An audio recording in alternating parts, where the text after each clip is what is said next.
Okay, सो मेरा नाम अजिंक्य सोलंके है। My name is Ajinkya Solanke. And जो मैं सब्जेक्ट पढ़ाता हूँ वो है physics, chemistry, biology, mathematics, history, geography, political science, economics and computer science educator. तो काफी ज्यादा सब्जेक्ट पढ़ाता हूँ मैं। ठीक है, लेकिन let us forget about that. Just remember my name. That is, my name is Ajinkya, and let us start with our topic. तो इंट्रोडक्शन अगर हमारा खत्म हो गया हो, so let us start with our topic. ठीक है, चलिए, we are going to go into the detail. Chemical reactions के अंदर हम लोग घुसेंगे। सबसे पहला हम लोग जो आज देखेंगे वो होगा एनोडाइजिंग। ये एक प्रोसेस। अब ये प्रॉब्लम क्या है एनोडाइजिंग का?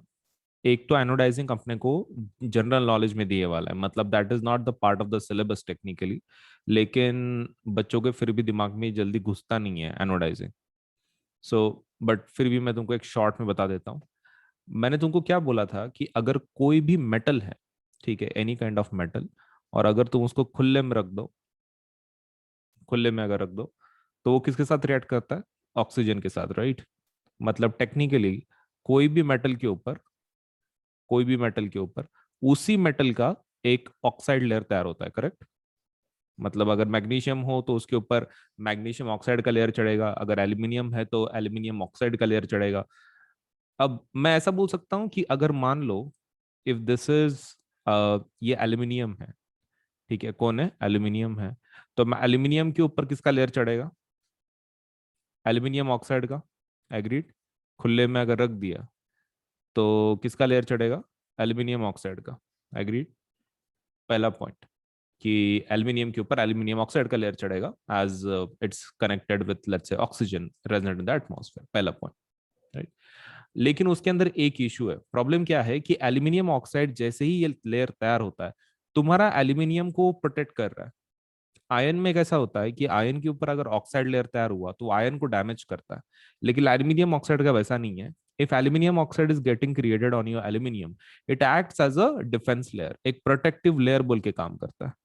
प्रोटेक्शन लेयर, एक प्रोटेक्शन लेयर बोल के काम करता है वो। मतलब टेक्निकली वो हमको चाहिए वहां पे। एल्यूमिनियम ऑक्साइड एल्यूमिनियम के ऊपर चाहिए हमको, because it is going to act as protection layer. किससे प्रोटेक्शन कर रहे हो आप? ऑक्सीजन से। ऑक्सीजन क्या करता है? देखो, ऑक्सीजन सिर्फ कांटेक्ट किसके साथ कर सकता है? एल्यूमिनियम के साथ रिएक्ट कर सकता है, लेकिन एल्यूमिनियम ऑक्साइड के साथ वो रिएक्ट नहीं कर सकता है। मतलब ये जो एल्यूमिनियम है तुम्हारा बीच में, उसके साथ वो रिएक्ट नहीं कर पा रहा है because of the layer which is present outside.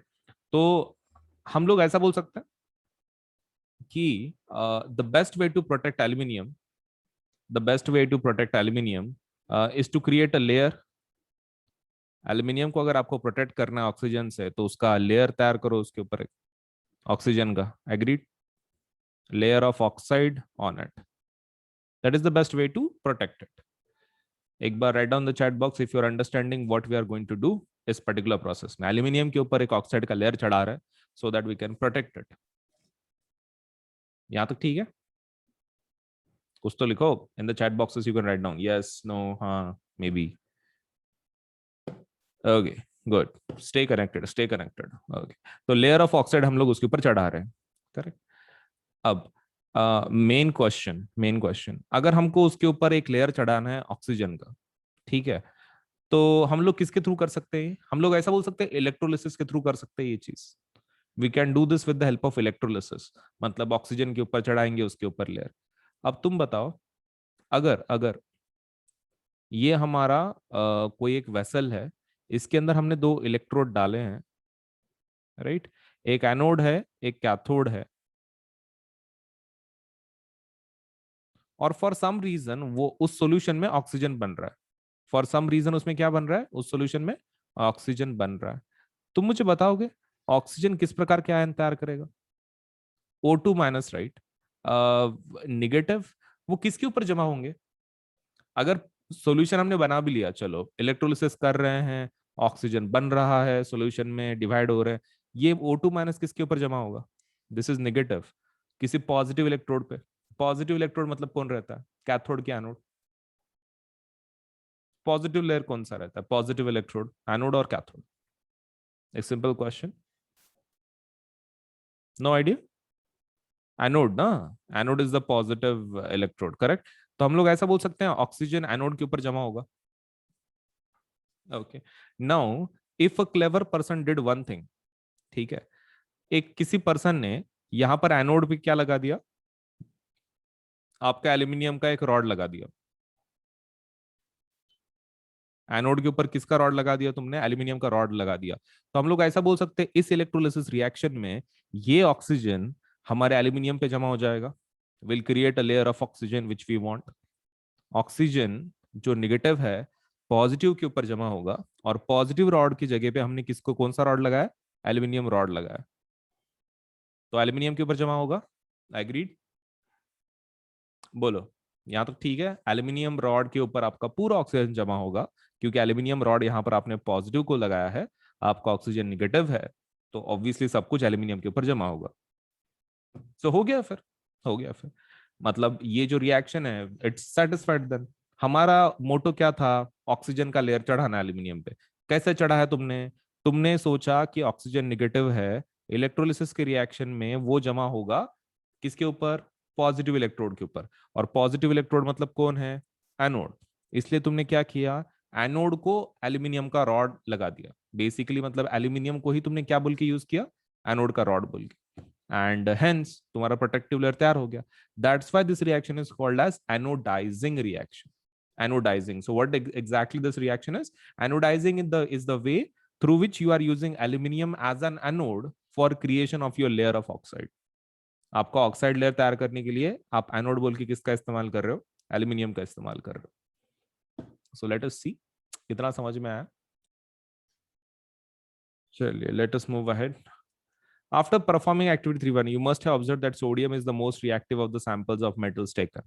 Okay, वो तो तुमको ऑलरेडी बताया मैंने। सोडियम और पोटेशियम इतने ज्यादा रिएक्टिव हैं, पानी के अंदर डालने के बाद लिटरली उनका एक्सप्लोजन जैसा होता है। So they are very reactive. The reaction of magnesium is very less. Burning of oxygen does not help us to decide the reactivity of this। Let us let's say see some more reactions to arrive at the conclusion about the order of reactivity of these metals।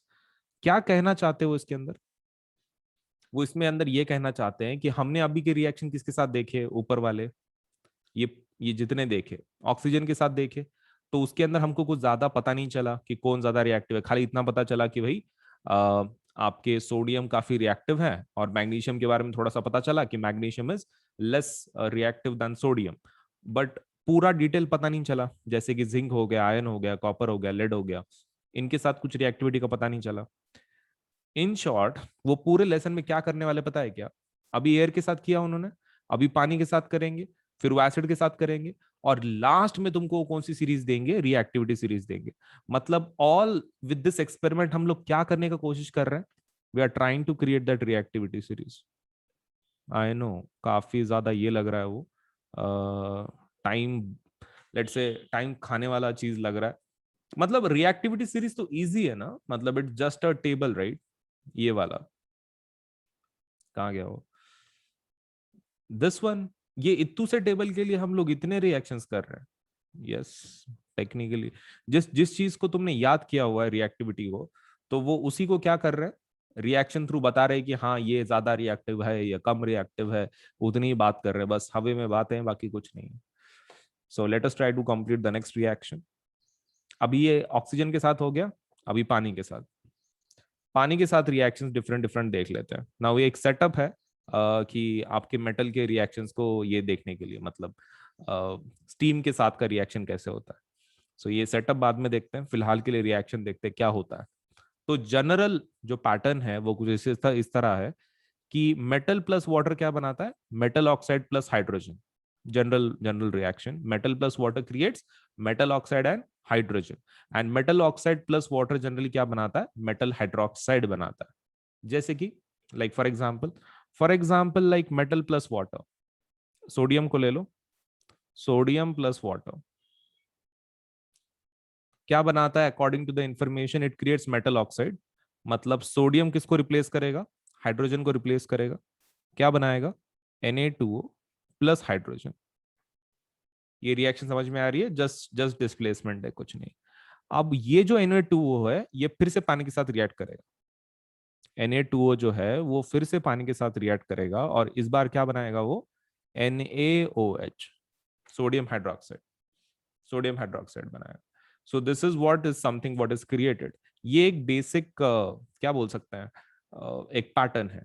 लेकिन मैं तुमको एक चीज बोल रहा हूँ, ये जो जनरल फॉर्मेट है ना, इट्स नॉट नेसेसरी कि ये फॉलो ही हो। इट इज बिल्कुल नेसेसरी नहीं है कि यही चीज फिर से फॉलो हो। It might be different for different react, मतलब metals, depends on the metal की ये रिएक्शन होगी कि नहीं होगी। एक सिंपल एग्जांपल देख लो, ये नीचे पोटेशियम का बताया उन्होंने, राइट। पोटेशियम प्लस वाटर, क्या बोल रहे हैं वो, directly potassium hydroxide hydrogen heat energy उन्होंने बताया। मतलब उन्होंने पहला स्टेप किया ही नहीं है, पहला स्टेप जो है वो किया ही नहीं है, क्योंकि आपका जो Na2O है ना, it it it remains there only for certain time, थोड़े टाइम के लिए रहता है वो, इसलिए उन्होंने रिएक्शन में बताया ही नहीं है।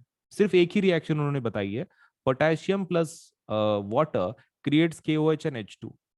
मतलब उन्होंने ये पार्ट पूरा स्किप कर दिया, कौन सा, ये मेटल ऑक्साइड वाला, वो सीन ही नहीं रखा है। उन्होंने डायरेक्टली लिखा है metal hydroxide that is KOH plus hydrogen and lot of energy release, बस दैट्स इट। कुछ भी नहीं बोला उन्होंने, मतलब उन्होंने एक स्टेप पूरा खा लिया टेक्निकली। और ये क्यों है, बिकॉज पोटेशियम और सोडियम बहुत ही ज्यादा रिएक्टिव है, इसलिए उनके अंदर वो पहला स्टेप है ही नहीं, पहला स्टेप नहीं है, डायरेक्टली सेकंड स्टेप पे वो कंप्लीट शुरू करता है। ओके, तो एग्जाम के अंदर क्या लिखना है फिर, same second step, you don't have to write down the first step, directly second step. लेकिन ये जनरल फॉर्मेट तो आपको याद रखना पड़ेगा, metal plus water creates metal oxide hydrogen, and then metal oxide plus water creates metal hydroxide. Okay. So इसके बारे में थोड़ा सा इंफॉर्मेशन मैं तुमको दे दूं।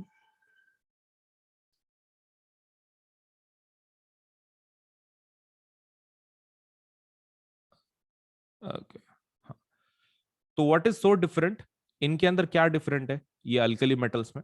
अल्कली मेटल्स कैसा है ना, ठंडे पानी के साथ रिएक्ट कर लेते हैं, ठंडे पानी के साथ भी रिएक्ट कर लेते हैं। अब ठंडा पानी अपने हिसाब से तुम बताओ कमेंट सेक्शन में, cold water, hot water and steam अगर हम लोग ले रहे हैं, हम लोग ऐसा बोल सकते हैं कि ठंडे पानी के अंदर ज्यादा एनर्जी नहीं होंगी, मतलब cold water has less energy, technically we can say no energy at all. ठंडा पानी नो एनर्जी, कहाँ कहाँ एनर्जी होंगी उसमें, गर्म पानी होगा तो एनर्जी होगी ना, ठंडा पानी में कहाँ एनर्जी रहती है। मतलब पानी के अंदर एनर्जी नहीं रही तो भी अल्कली मेटल रिएक्शन कर रहे हैं, अल्कली मेटल फिर भी रिएक्शन कर रहे हैं, पानी के साथ रिएक्ट करके हाइड्रोक्साइड्स बना रहे हैं, हाइड्रोजन बना रहे हैं, प्लस एनर्जी भी बना रहे हैं। Okay, can you do one thing for me, इसमें से तुम आइडेंटिफाई कर सकते हो कि जनरल फॉर्मेट में और ये जो रिएक्शन है इसमें क्या एक्स्ट्रा है, what is extra in this reaction, मतलब compare to the products, product को कंपेयर करो, forget about that metal oxide because it is not there, but what is extra, energy, right? Energy is not supposed to be there. Okay, तो energy मिल रही है, this is the exception regarding alkali metals. तो energy कहां से आ रही है ये, because of the alkali metals. Alkali metal काफी रिएक्टिव है ना, तो पानी के अंदर डलने के बाद बहुत सारी एनर्जी छोड़ते हैं। मैं तुमको बोल रहा हूँ ना, एकदम एक्सप्लोजन की जैसा वो एक्ट करता है, छोटे छोटे धमाकों की जैसा, तो हीट एनर्जी रिलीज होती है। इज इट रियली नेसेसरी कि हीट एनर्जी हमेशा तैयार हो मेटल को पानी में डालने के बाद, obviously not, obviously not, it's not necessary. एक सिंपल एग्जांपल देख लो कैल्शियम का, कैल्शियम भी इनके जैसा ही है, पोटेशियम सोडियम के जैसा, ठंडे के पानी के साथ ही रिएक्ट कर लेता है वो, लेकिन it directly create CaOH taken twice and hydrogen. मतलब वो ये नहीं बनाता, हीट एनर्जी नहीं बनाता, इट्स सेम, वो पहली स्टेप पूरा स्किप कर देता है, तो लेकिन फिर भी एनर्जी नहीं बनाता। हम लोग ऐसा बोल सकते हैं कि यहाँ पर दो स्टेप है ना मेटल के पानी के अंदर डालने के बाद, पहली स्टेप स्किप हो जाती है अगर अगर मेटल बहुत रिएक्टिव हो। Can we say something like this, कि अगर मेटल रिएक्टिव हो तो पहली स्टेप स्किप हो जाती है। एग्रीड, कमेंट सेक्शन में please write down if you can agree with this, कि अगर मेटल बहुत ही रिएक्टिव हो पहला स्टेप स्किप हो जाता है, डायरेक्टली मेटल हाइड्रोक्साइड हाइड्रोजन निकलता है। So for reactive elements can we write down, हमारा खुद का फॉर्मेट लिख सकते हैं हम लोग रिएक्टिव के लिए, बोलो, मेटल प्लस वाटर क्या बनाता है, दो प्रोडक्ट बता सकते हो, फॉरगेट अबाउट द एनर्जी, दो प्रोडक्ट क्या क्या बनता है फॉर रिएक्टिव मेटल, हाँ, for reactive metal only, comment section के अंदर बताओ। एक प्रोडक्ट तो ऑब्वियसली हाइड्रोजन है। इन दोनों में से कौन सा तैयार होता है? मेटल ऑक्साइड तैयार होता है, मेटल हाइड्रोक्साइड तैयार होता है? Metal hydroxide. Metal hydroxide. Oxide तैयार नहीं होता है। ऑक्साइड तैयार नहीं होता है। रिएक्टिव मेटल्स में ऑक्साइड तैयार नहीं होता है, वो काफी रिएक्टिव हैं। They don't create metal oxide. वो इतना फास्ट होता है रिएक्शन वो, कि जो generally do not create metal oxide, directly they go to home metal oxide as metal hydroxide as such. Metal hydroxide. Is it okay? So let us see इसके अंदर अगर कुछ डाउट है तो।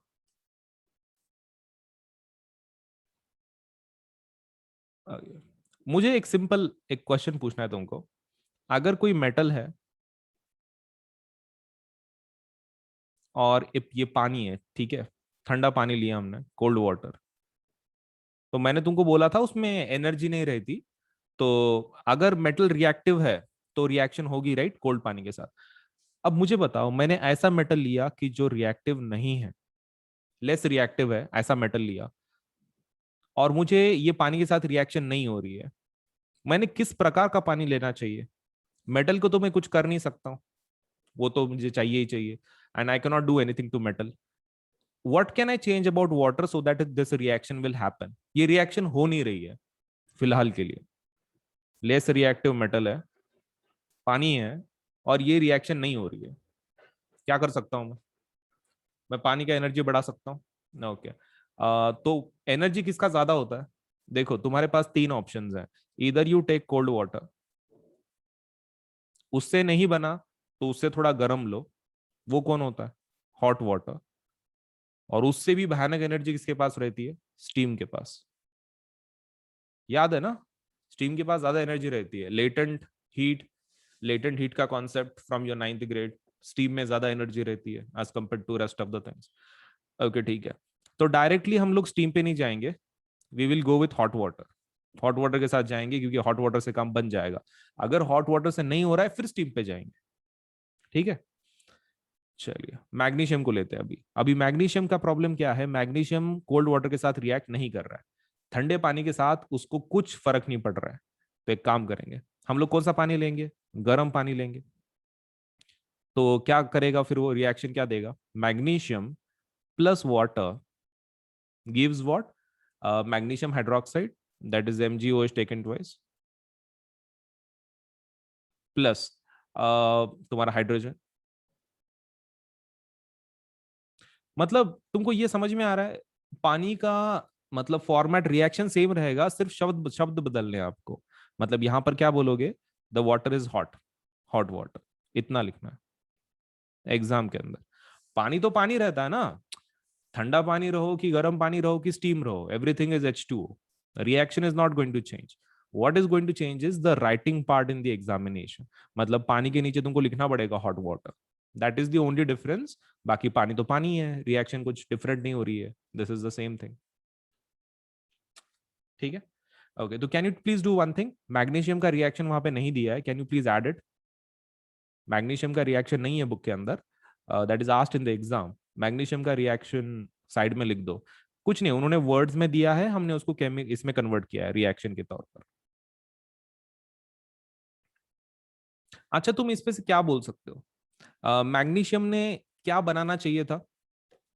मैग्नीशियम ने मेटल ऑक्साइड बनाना चाहिए था, right? But उसने हाइड्रोक्साइड बनाया। तो मैग्नीशियम के बारे में क्या बोल सकते हो फिर? अगर उसने मेटल ऑक्साइड बनाना चाहिए था लेकिन उसने नहीं बनाया और मेटल हाइड्रोक्साइड बनाया, तुम क्या बोल सकते हो उसके बारे में? Is it reactive? मतलब more reactive, less reactive? More reactive. More reactive है, क्योंकि उसने ऑक्साइड बनाया नहीं। तो मुझे एक चीज बताओगे, ऑक्साइड कौन बनाएगा? ऐसे कौन मेटल होंगे कि जो ऑक्साइड बनाएंगे, मतलब दोनों स्टेप करेंगे वो?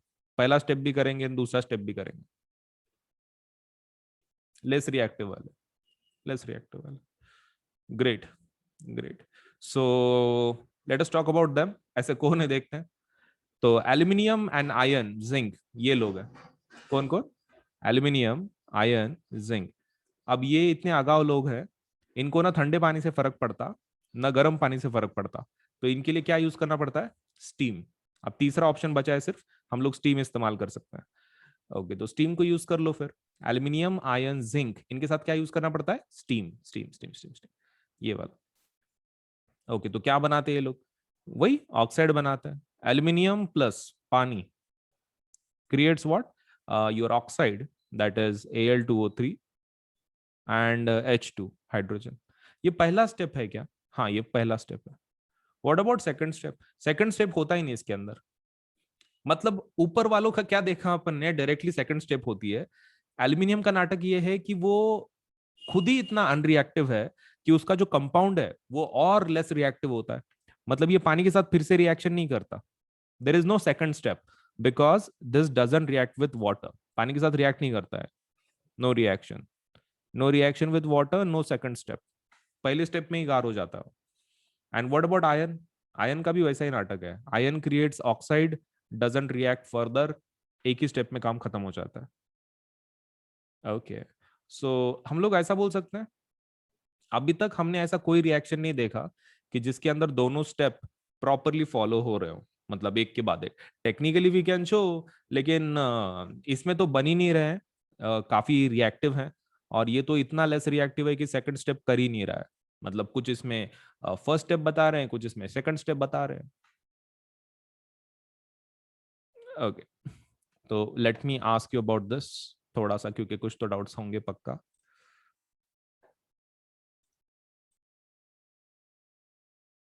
Okay. पहला ले लो।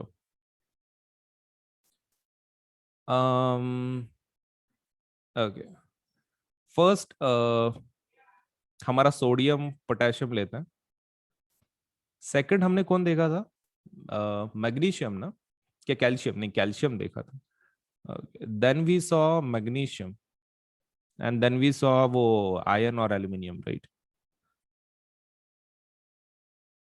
ओके, ओके, चलो इनके बारे में थोड़ा पढ़ सोच लेते हैं। कोल्ड वाटर, कोल्ड वाटर का सबसे पहले बोलो, कोल्ड वाटर में कौन कौन रिएक्ट करेगा? Cold water,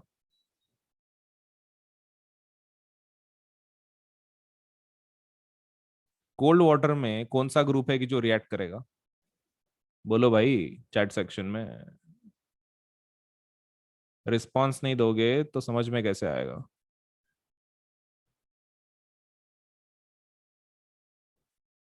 okay, cold water में कौन रिएक्शन देता है? ओके, पहले के दो, राइट? ओके, मतलब sodium potassium also. Okay, so technically sodium potassium and calcium. Magnesium इनको कैंसिल कर दे। Okay, so let me put a cross there. ये दोनों रिएक्ट नहीं करते, राइट, ठंडे पानी के साथ। What about hot water? Hot water के अंदर बेसिक किसका रिएक्शन दिया आपने बुक में? मैग्नीशियम का, राइट? तो मैग्नीशियम तो पक्का है, मैग्नीशियम तो पक्का है। Okay, what about calcium, sodium? क्या लगता है, होंगे नहीं होंगे? देखो, वो खुद रिएक्टिव है, वो खुद रिएक्टिव है। एंड तुम अगर उनको कुछ और रिएक्टिव देते हो, जैसे कि गर्म पानी, तो वो तो ऑब्वियसली रिएक्शन करेंगे ना। वो तो ठंडे पानी के साथ भी रिएक्शन कर लेते हैं। ओके, तो वो तो गर्म पानी के साथ ऑब्वियसली कर लेंगे। तो फिर यहाँ पर सिर्फ जो बच जाता है वो एल्यूमिनियम और ये है, कौन? Iron. What about steam? Steam के इसमें आपको प्रॉपर एग्जांपल किसका दिया है? एल्यूमिनियम और Fe का, राइट? स्टीम का बेसिक एग्जांपल आपको एल्यूमिनियम, Fe का दिया है। व्हाट अबाउट ऊपर के तीन? ऊपर के तीन का क्या बोलना है तुमको? वो ठंडे पानी के साथ और गर्म पानी के साथ रिएक्शन कर लेते हैं। What about steam? All, simple logic, सभी रिएक्शन करेंगे, उसमें क्या प्रॉब्लम है? I think this will clear your doubts more.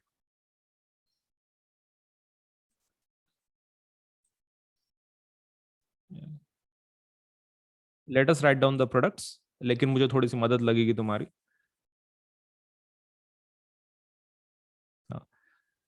Sodium potassium पानी के साथ जब रिएक्शन करते हैं, उनका प्रोडक्ट क्या है? एक का ही लिखो, एक का ही लिखो। ऑक्साइड ना? ऑक्साइड। ऑक्साइड के साथ कुछ और है? ऑक्साइड के साथ कुछ और बनाते वो लोग, हाइड्रोजन, राइट? ऑक्साइड, हाइड्रोजन, और भी कुछ है क्या? Energy, energy, right? काफी एक्सोथर्मिक रिएक्शन होती है, वो एनर्जी भी रिलीज करता है। Agreed? Sodium, let's say sodium oxide, hydrogen, energy, main चीज। What about calcium? कैल्शियम का और ये दोनों में क्या डिफरेंस है बताओ, क्योंकि ये दोनों कोल्ड वाटर के साथ रिएक्शन करते हैं। सोडियम, पोटेशियम एंड कैल्शियम में क्या फर्क है? ये दो ग्रुप में क्या फर्क है, फर्स्ट एंड सेकंड में, प्रोडक्ट्स में? जल्दी बताओ यार, प्रोडक्ट में क्या फर्क है सोडियम और कैल्शियम के इसमें? सेम प्रोडक्ट्स हैं, सिर्फ एनर्जी नहीं बनती है, right? Product is same, product is same, energy नहीं बनती है सिर्फ, no energy. Got it. What about magnesium? Magnesium का प्रोडक्ट्स क्या है? कैल्शियम जैसा, कैल्शियम जैसा ही है क्या मैग्नीशियम का? सेम, कुछ फर्क नहीं। एग्रीड? मैग्नीशियम का सेम कैल्शियम के जैसा है, ऑक्साइड बनाता है, doesn't go for anything else. Okay, so magnesium oxide plus hydrogen. Okay, correct. अभी एक लास्ट वाला, एल्यूमिनियम और ये आयन, इनका थोड़ा अलग है। ये क्या बनाते हैं ये लोग? ये ऊपर की फिर ऑक्साइड लिखना कि नहीं लिखना? ऊपर के ऑक्साइड लिखे अपन ने, इज इट ऑक्साइड और हाइड्रोक्साइड? ऊपर के अपन ने NaO और CaO लिखे हैं, इज इट हाइड्रोक्साइड की ऑक्साइड? हाइड्रोक्साइड्स हैं वो, तो बोला क्यों नहीं भाई फिर? ये ऑक्साइड्स नहीं है, दीज आर हाइड्रोक्साइड्स। ओके, मतलब NaOH चाहिए वो, और ये कौन चाहिए? ये CaOH टेकन ट्वाइस चाहिए, हाइड्रोक्साइड्स हैं वो। ओके, और ये भी मैग्नीशियम ऑक्साइड नहीं है, हाइड्रोक्साइड है वो। Okay, hydroxide, hydroxide, got it. अब एल्यूमिनियम का बताओ। मतलब ये ऊपर के तीनों क्या करते हैं? हाइड्रोक्साइड्स बनाते हैं, करेक्ट? ये ऊपर के तीनों हाइड्रोक्साइड्स बनाता है, और ये लास्ट वाला क्या बनाता है? ऑक्साइड बनाता है। ओके, वो तो ऑक्साइड वाले हैं। ठीक है, सो Al2O3 प्लस H2, या फिर Fe2O3 प्लस H2?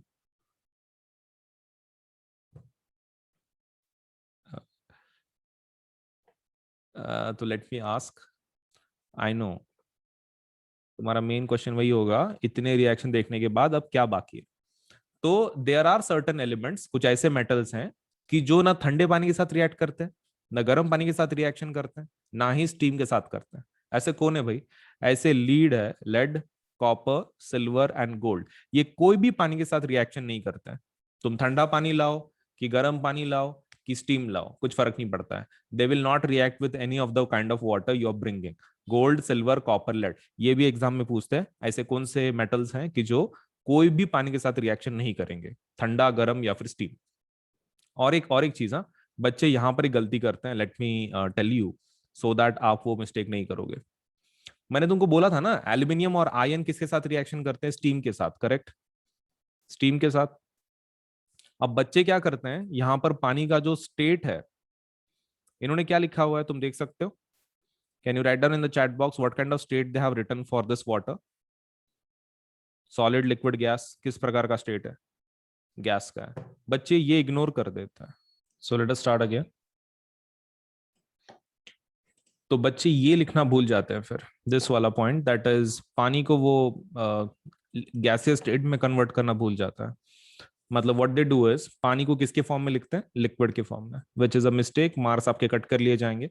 आप ऊपर के रिएक्शन में देख सकते हो, पानी को लिटरली उन्होंने कौन से फॉर्म में बताया है? They have shown in the form of liquid state. Liquid, liquid, liquid, LL है, लेकिन लास्ट के रिएक्शन में क्या दिया हुआ है? GG है। तो वो बच्चे इग्नोर कर लेते हैं, यहाँ पर लिक्विड डाल देते हैं, विच आपके मार्क कट किए जाएंगे, क्योंकि स्टीम कौन से फॉर्म में रहती है? गैस के फॉर्म में। Okay, so in the chat box you can write down, ये पार्ट समझ में आया क्या, गैस वाला?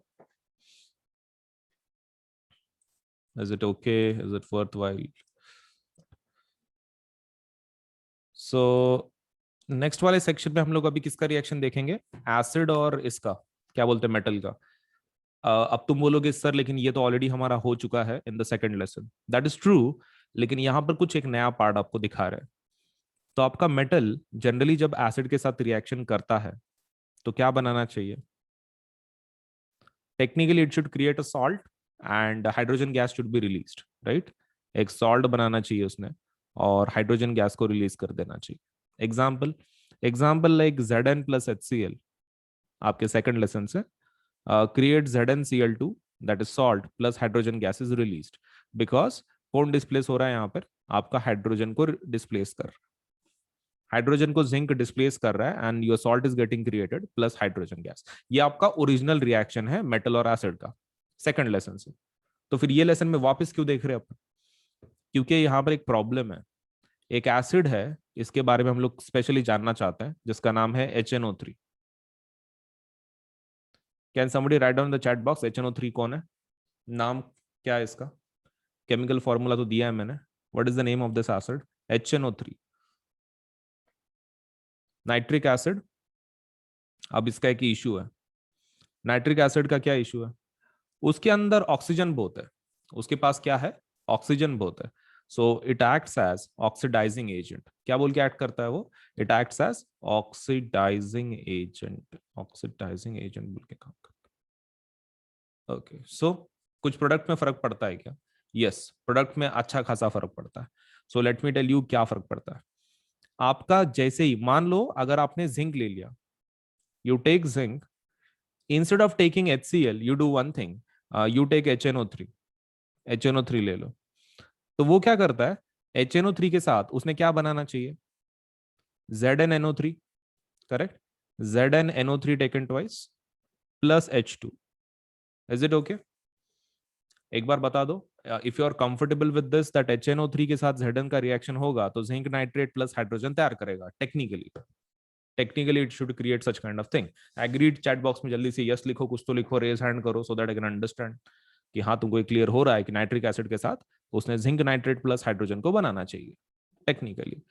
लेकिन ऐसा होता नहीं है, ऐसा होता नहीं है। अच्छा क्या होता है फिर, तो ये जो HNO3 है ना, ऑक्सीडाइजिंग एजेंट है ना, तुमको बोला ना मैंने ऑक्सीडाइजिंग एजेंट है, ये हाइड्रोजन जैसे ही तैयार होता है इस रिएक्शन में, ये क्या करता है, उसको ऑक्सीजन सप्लाई करता है, उसका काम है ना ऑक्सीडाइजिंग एजेंट का। जो बचा हुआ नाइट्रिक एसिड है, ये HNO3 तो यूज हो गया, जो बचा हुआ है आपके बीकर में, जो बचा हुआ एसिड है वो हाइड्रोजन को क्या कर देता है, ऑक्सीजन दे देता है, ऑक्सीडाइज O2। अब तुम बताओ हाइड्रोजन और O2 क्या बनाते होंगे, H2 एंड O2 टेक्निकली अगर मिल रहे हैं तो क्या बनाते होंगे, इन the chat boxes you can think about this. H2 and O2 क्या बनाते होंगे, पानी, पानी बनाते होंगे। Okay yes that is true. तो इंस्टेड ऑफ गेटिंग H2 हमको क्या मिलता है यहाँ पर, हमको H2O नहीं मिलता, H2 नहीं मिलता, क्या मिलता है, H2O मिलता है। So what is the difference between ये ऊपर वाली रिएक्शन और दूसरी रिएक्शन में, क्या आपको सॉल्ट मिलता है, यस सॉल्ट मिलता है। What is the difference then, technically hydrogen मिलना चाहिए लेकिन हमको क्या मिलता है, पानी मिलता है। Okay so in the exam अगर आपको पूछ रहे हैं कि नाइट्रिक एसिड पानी क्यों बनाता है मेटल के साथ, सॉल्ट एंड पानी ऐसा क्यों बनाता है, तो what is the reason you are going to tell, क्या रीजन दोगे।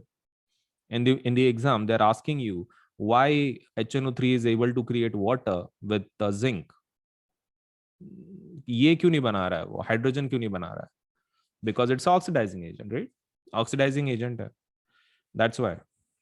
ओके तो वो वही चीज पूरा नीचे के पैराग्राफ में तुमको समझाने की कोशिश कर रहे हैं कि HNO3 का प्रॉब्लम क्या है। HNO3 का वही प्रॉब्लम है कि पानी निकलते ही, सपोज वो क्या होता है, बेसिकली हाइड्रोजन निकलती पानी बनाता है उसका, और वो खुद क्या होता है, रिड्यूस होता है, खुद रिड्यूस होता है इनटू N2O, NO और NO2 depending on the reaction. ये देख लो HNO3 क्या कर रहा है, जो आपका हाइड्रोजन निकला है उसको ऑक्सीडाइज कर रहा है, उसको ऑक्सीडाइज कर रहा है टू व्हाट, H2O। और वो खुद क्या हो रहा है, रिड्यूस हो रहा है, रिड्यूस किस में हो रहा है, it depends on the reaction, it might reduce to N2O, it might reduce to NO, it might reduce to NO2। Okay तो वो तो किसी में भी हो सकता है, वो कुछ बोल नहीं सकते उसका।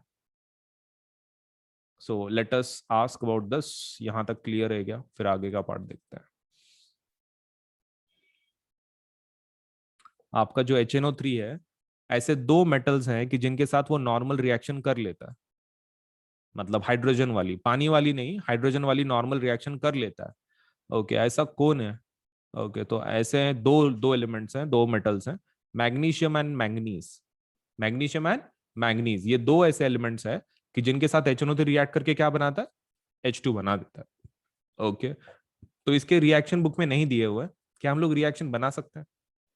क्योंकि बुक में नहीं है, they won't be even asked in the exam, but बना लेते हैं ना, क्या फर्क पड़ता है? बोलो। Mg, Mg, just for our understanding, Mn, HNO3, HNO3, salt बता सकते हो कौन सा बनेगा? Mg plus HNO3 salt, magnesium nitrate and manganese nitrate. Okay, valency फॉर्मूले के साथ बता सकते हो? फॉर्मूले के साथ NO3 का वैलेंसी 1 है।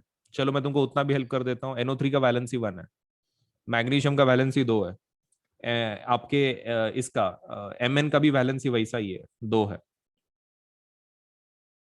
जल्दी बताओ कैसा होगा फिर Mg का? Mg के साथ क्या बनेगा? MgNO3 taken twice. ओके ठीक है, एग्री। प्लस हाइड्रोजन बनेगा, पानी बनेगा? हमने बोला एक्सेप्शन है, generally it should create hydrogen gas, hydrogen gas बनाना चाहिए उसने। Okay, so H2, H2। और हमने क्या सुना था कि वो खुद भी शायद थोड़ा बहुत रिड्यूस होता है, राइट? ओके, सो लेकिन इस केस में वैसा रिड्यूस नहीं होगा, वो it will just be a normal reaction, मतलब इसके अंदर वैसा कोई इशू नहीं आएगा। चलिए सेकंड वाला गेस करके बताइए अभी। ये तो मैग्नीशियम के बारे में हो गया।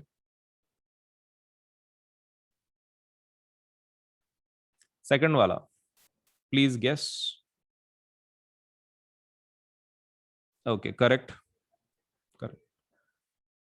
MnNO3 taken twice plus H2। क्या उसमें मतलब उसमें कुछ अलग नहीं है रे, मतलब जैसे पहले था वैसे आपको रिएक्शन लिखना है। This is not something which is very different. Okay, अब तुम मुझे एक चीज बताओ, तुमको वो ये याद है रिएक्टिविटी अपनी? इट वाज समथिंग लाइक माजिल हाईकोर्ट मैसेज, करेक्ट? उसमें उसमें कॉपर का पोजीशन ये है ना, this is copper, right? Okay, और ये आपका हाइड्रोजन है रिएक्टिविटी सीरीज में, और स्टार्टिंग में प्यारा सुप्रीम कोर्ट है, करेक्ट? तुम्हारे लिए एक simple question, if you can tell me, copper displace कर सकता है क्या हाइड्रोजन को? मतलब लाइक, इज इट पॉसिबल कि आपका कॉपर हाइड्रोजन को डिस्प्लेस कर रहा है? नहीं, right, it's not possible. Okay ठीक है, तो फिर व्हाट अबाउट HNO3 का? HNO3 के केस में will the result B same? अगर HCl के साथ रिएक्ट नहीं कर रहा है वो, will it be able to displace H from HNO3? Same result, right? पहले के जैसा ही, कुछ फर्क नहीं पड़ेगा। ओके, सो कॉपर HNO3 के साथ रिएक्शन नहीं देता, it doesn't react. So in case of copper, no bubbles were seen and the temperature also remains unchanged. Bubble किसके? हाइड्रोजन के, हाइड्रोजन के बबल दिखे नहीं। एंड रिएक्टिविटी उन्होंने ऐसी बनाई है, magnesium, aluminium, zinc and iron. ये वो रिएक्शन को देख के उन्होंने बनाया। ये उनको कैसे पता चला कि यही ऑर्डर है? उन्होंने इसको देखा, रिएक्शन वो पता चलता है ना कितने बबल्स बन रहे हैं, कितना फास्ट बन रहा है। सो डिपेंडिंग ऑन दैट उन्होंने उसका सीक्वेंस बनाया, magnesium, aluminium, zinc and iron sequence. इसका टेंशन मत लो, इसको याद करने की जरूरत नहीं है आपको, बिकॉज आपके साथ वो टेबल है ना, आपको टेबल याद करना है वो, ये वाला। This table has to be memorised, जो ऑलरेडी हमने पहले लेसन में याद कर लिया है, लेकिन ये वाला जस्ट उसका एक छोटा सा हिस्सा है, ये वाला। So don't remember, you don't need to memorise it. चलिए अब ये एक्वारेजिया के बारे में देखते हैं and let us go then further, फिर आपके डाउट्स कुछ देखते हैं। एक्वारेजिया, अब ये क्या टाइप है, प्रॉब्लम क्या है? गोल्ड आपने देखा होगा ऑक्सीजन के साथ, पानी के साथ और एसिड के साथ, ऐसे तीन चीजें हैं कि जिसके साथ वो रिएक्ट नहीं कर रहा है। कौन? गोल्ड। तो गोल्ड ऐसी चीज है कि जो किसी के साथ रिएक्शन करने के लिए तैयार नहीं है, वो ना एसिड के साथ ना पानी के साथ। फिर सॉल्यूशन क्या है? क्योंकि आपने को उसको कभी कभार मेल्ट करने की जरूरत पड़ सकती है ना गोल्ड को। Okay, there must be something, ऐसा कोई तो केमिकल चाहिए कि जो गोल्ड को मेल्ट करे। तो है हमारे पास, उसका नाम है aqua regia. Now what is that aqua regia? Aqua regia को पहले रॉयल वाटर बोलते थे। वाटर जैसा उसमें कुछ नहीं है, उसको रॉयल वाटर इसलिए बोलते हैं because it is used for वो रॉयल, मतलब राजा महाराजा के पास पहले सोना रहता था ना, इसलिए उसको वैसा बोलते थे, royal water for royal jewellery वगैरह, इस प्रकार नाम बोला जाता था उसको। तो ये कैसे बनाते हैं? तो इसके अंदर दो केमिकल्स आपको डालना पड़ता है, एक HCl डालना पड़ता है आपको, और दूसरा HNO3 डालना पड़ता है। तो उसका एक रेशियो है, उसी रेशियो में आपको डालना पड़ता है, नहीं तो एक्वारेजिया नहीं बनता है। ओके, तो कितना रेशियो है? तो 3 parts of HCl and 1 part of suppose nitric acid. मतलब जैसे कि 75 ml ऑफ HCl और 25 ml ऑफ HNO3, अगर आप ऐसा डालो तो आपका एक्वारेजिया बन सकता है। लेकिन एक चीज आपको ध्यान में रखना है, यहाँ पर आपको जो एसिड आप ले रहे हो वो नॉर्मल एसिड नहीं चाहिए, कॉन्सेंट्रेटेड चाहिए, कॉन्सेंट्रेटेड चाहिए, कॉन्सेंट्रेटेड HCl चाहिए, कॉन्सेंट्रेटेड HNO3 चाहिए। एंड ज्यादा पार्ट किसका चाहिए? HCl का। एक पार्ट किसका चाहिए? HNO3 का। इस कॉम्बिनेशन को एक्वारेजिया बोला जाता है। ये किसको ये कर सकता है, डिजोल्व कर सकता है? गोल्ड को। ये it can even dissolve gold, gold को भी डिजोल्व कर सकता है। ये गोल्ड के लिए ही बनाया गया है and it's able to dissolve gold also, right? And it is one of the few reagents that is able to dissolve gold and platinum. Underline कर लो, गोल्ड और प्लैटिनम, इन दोनों को वो क्या कर सकता है? डिसॉल्व कर सकता है। मतलब काफी स्ट्रॉन्ग ये है। एक सिंपल क्वेश्चन मैं तुमको पूछना चाहता हूं, अगर ये गोल्ड को डिसॉल्व कर सकता है, can it dissolve iron, copper, ऐसी चीजों को कर सकता है डिसॉल्व? अगर ये गोल्ड को कर पा रहा है, रिएक्टिविटी सीरीज के हिसाब से हमारे गोल्ड सबसे लास्ट में है, गोल्ड सबसे लास्ट में है हमारे सीरीज में, अगर वो गोल्ड को भी कर पा रहा है, इफ somebody is able to dissolve gold also, obviously उसके पहले वाले सभी को डिसॉल्व कर सकता है। So that's the part of aqua regia. Okay, so plus के और आइकॉनिक के रेट्स कैसे हैं, let me just tell you. देखो हमारे पास दो टाइप के सब्सक्रिप्शन है। अगर आप क्लास 9th के लिए है तो क्लास 9th के सब्सक्रिप्शन ये रहे, ठीक है? 1 मिनट। अगर आप क्लास 9th में से है तो क्लास 9th के लिए ये दो सब्सक्रिप्शन है। अगर आप क्लास अगर आप क्लास 10th के लिए है तो ये दो सब्सक्रिप्शन है। देखो, दिस इज फॉर प्लस, ये प्लस का सब्सक्रिप्शन का रेट है और ये आइकॉनिक का रेट है। ये प्लस का है ये साइड, और ये आइकॉनिक का है। मतलब मैंने यहाँ पे कैसे किया है कि क्लास 9th का प्लस के रेट्स, क्लास 9th के आइकॉनिक के रेट्स, क्लास 10th के प्लस के रेट्स एंड क्लास 10th के आइकॉनिक के रेट्स, ऐसे अलग अलग मैंने उसको कैटेगराइज किया। अभी देखो इसमें का जो रेट सिस्टम है, इट्स समथिंग लाइक दिस। आप जितना बड़ा लोगे, से जितने ज्यादा महीनों का आप सब्सक्रिप्शन लोगे उतना आपको सस्ता मिलेगा। जैसे कि मान लीजिए यहाँ पे 13 महीने का कितना आ रहा है, सपोज लेट्स से 6 महीने का आपको 10,000 पड़ रहा है, राइट? 12 महीने का देख लो कितना आ रहा है, 15,000। अगर आप 6 महीने के हिसाब से 2 बार लेते तो कितना होता? 10 + 10 20,000। तो 12 महीने का 20,000 हो जाता है। लेकिन 12 महीने का एक आप डायरेक्टली लेते हैं तो कितना गिर रहा है? 15,000। तो देखो आप जितना बड़ा लोगे उतना अच्छा। जैसे कि मान लो आप मेरे हिसाब से तो भी class 9th, class 10th, 11th and 12th चारों साल का एक साथ ले लो, बहुत इजीली आपको लेकिन सस्ते में पड़ जाएगा। That is 48 months। तो 48 months का डायरेक्टली ले लो तो that is going to cost you 40,000।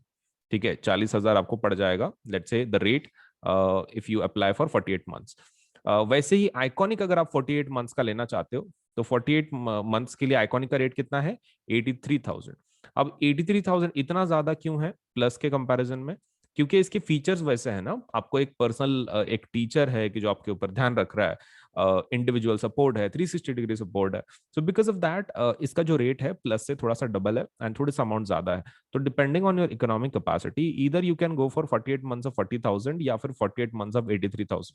आप दोनों में से एक प्लान के लिए जाओ, क्योंकि जितना बड़ा लोगे उतना अच्छा रहेगा आपके लिए, क्योंकि उतना सस्ता पड़ता है ना, बार बार उतना खर्चा करने में क्या मतलब है.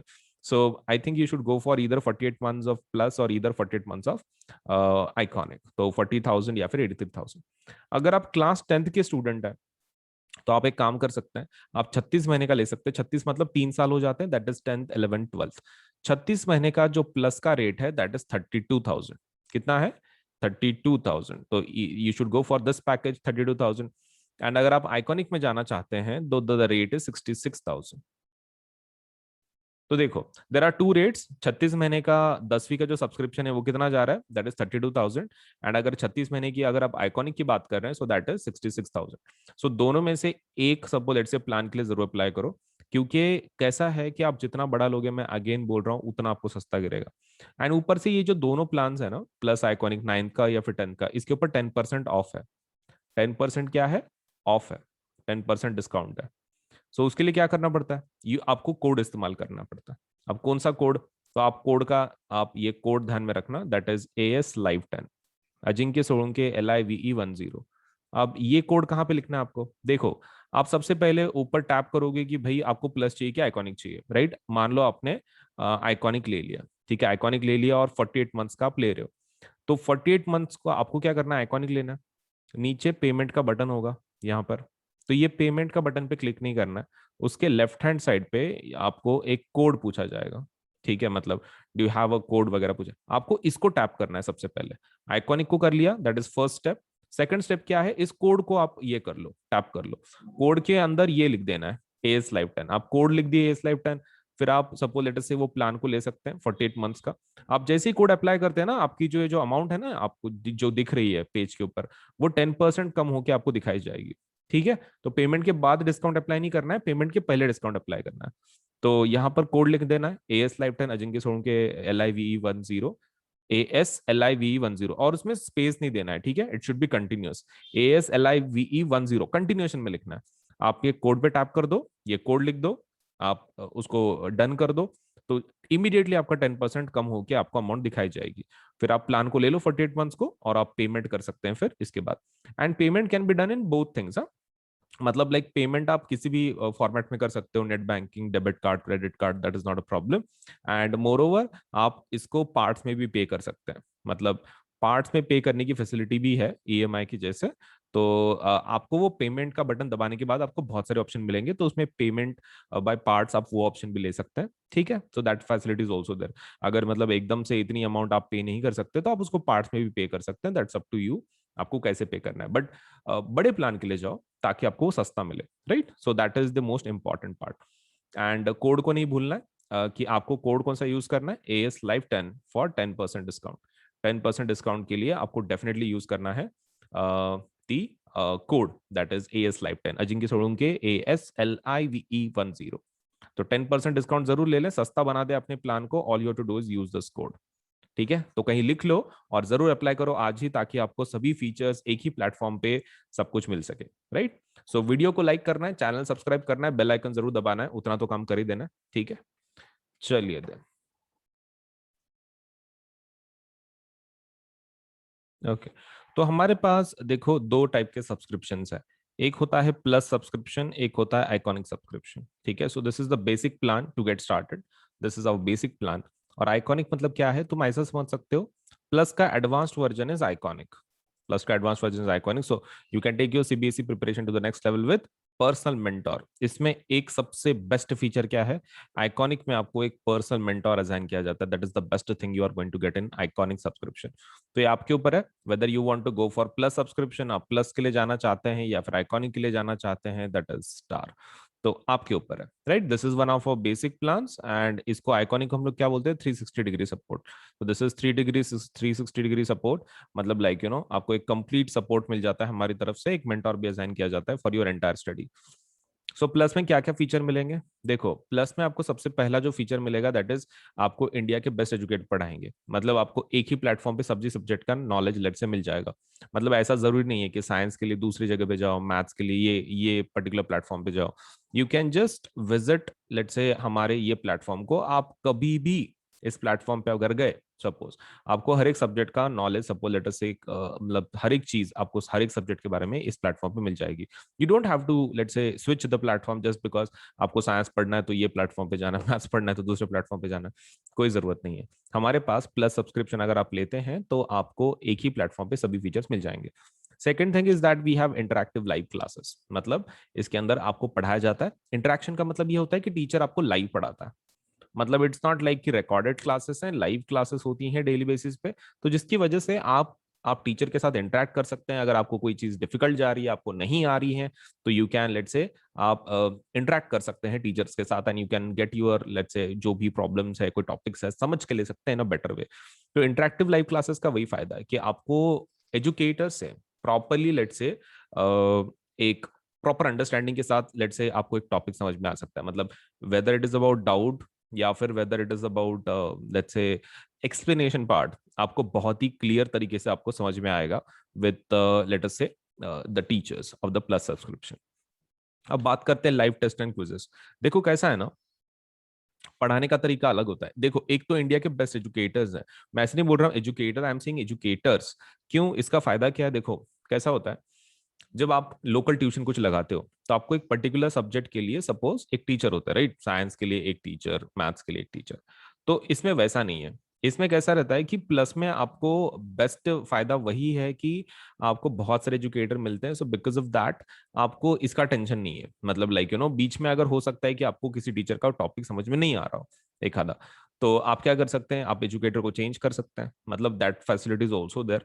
क्योंकि हर एक का टीचिंग मेथोडोलॉजी मतलब अलग अलग रहता है एंड हर एक टीचर वही ट्राई करता है कि भाई अपने स्टूडेंट्स को प्रॉपरली टीच कर सके, right? Not just on our platform, just general trade बोल रहा हूँ मैं टीचर्स का, कि वो they try their best to teach like in their own way. लेकिन अभी कभी कभार ऐसा हो सकता है कि आप किसी टीचर को कनेक्ट नहीं कर पा रहे हो, मतलब एक मेथड, क्योंकि जैसे टीचर डिफरेंट होते हैं वैसे स्टूडेंट भी डिफरेंट होते हैं and not every student can understand एक पर्टिकुलर लैंग्वेज एक आधे टीचर की। हो सकता है कि उस एक बेस्ट टीचर है लेकिन उसको किसी कोई एक ऐसा स्टूडेंट है कि जिसको कुछ समझ में नहीं आ रहा वो टीचर का। It might happen. तो यहाँ पर वैसा प्रॉब्लम नहीं है। अगर वैसा होता भी है तो हमारे पास साइंस के बहुत सारे टीचर्स हैं, मैथ्स के बहुत सारे टीचर्स हैं। अगर आप एक टीचर को आपको समझ में नहीं आ रहा है तो you can do one thing, you can go for the rest of the let's say the teachers। आप रेस्ट ऑफ द टीचर्स के लिए जा सकते हैं, कोई दूसरे टीचर को बदल के देख सकते हैं। आपको तो सभी टीचर्स का कोर्सेज अवेलेबल हो जाते हैं, so there is no problem, right? चलिए, सो बेस्ट टीचर्स आपको पढ़ाएंगे इंडिया के and moreover you will be able to have live test and quizzes. अब ये क्या है? देखो, अब पढ़ाई जब हो जाती है, मतलब जब टीचर कोई चीज पढ़ाता है आपको, one thing which is very important is the testing part. मतलब जब तक आप उसको याद करके आप ये उसकी टेस्ट नहीं दोगे तब तक आपको पता कैसे चलेगा कि आपका नॉलेज सच में कंप्लीट हुआ है कि नहीं हुआ है। So that's a problem. So we have live test, like जैसे कि मतलब सब्जेक्टिव टेस्ट, ऑब्जेक्टिव टेस्ट वो है। हमारे पास क्विजेस भी हैं, मतलब लाइक एक कंपटीशन काइंड ऑफ। आपको सपोज से एक स्टिपुलेटेड टाइम पीरियड दिया जाता है, उसमें आपको अगर टॉप लेवल पे अगर हो तो एक रैंकिंग के जैसा आपको एक quiz type of game type of सपोलेट से भी ऑफर किया जाता है। तो ये डेली बेसिस पे हम लोग बहुत सारे क्विज कंडक्ट करते हैं। उसका time table you can go into the quiz section. आप आपके एप्लीकेशन में क्विज सेक्शन में जा सकते हो and you can check it out. ठीक है, आप इसको चेक कर सकते हो। किसको? लेट से जो क्विज है डेली बेसिस पे कि भाई कौन सा क्विज है, सपोज उसमें कौन सा